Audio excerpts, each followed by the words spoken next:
Mengawali informasi kita yang pertama, pemirsa, Museum Bala Putra Dewa tetap menjadi destinasi favorit masyarakat untuk mengisi libur akhir tahun. Tidak sekedar berwisata, pengunjung datang untuk mengenal sejarah dan budaya Sumatera Selatan.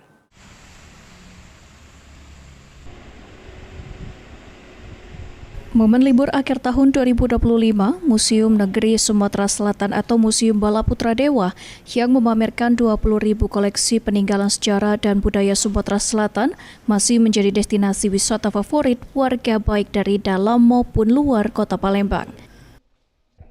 Menurut pemandu Museum Negeri Sumatera Selatan Bala Putra Dewa, Berlian Susetio, pada musim liburan ini mayoritas pengunjung adalah keluarga yang ingin mengisi waktu dengan rekreasi sembari belajar.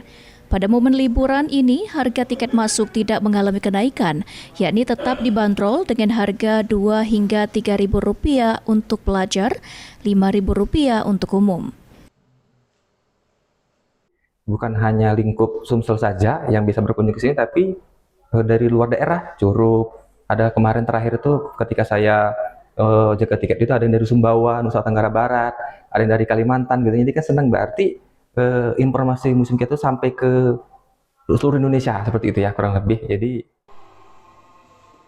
salah satu pengunjung asal Curup Bengkulu, Melani Setiawati, mengatakan Museum Bala Putra Dewa bukan sekedar tempat melihat benda lama, tetapi ruang belajar untuk mengenal jati diri dan sejarah daerah.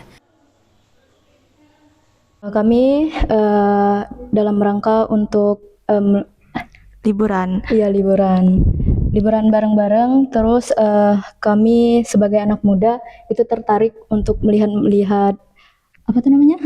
Sejarah. Ya. Memang pertamanya itu tujuan pertama emang mau ke sini.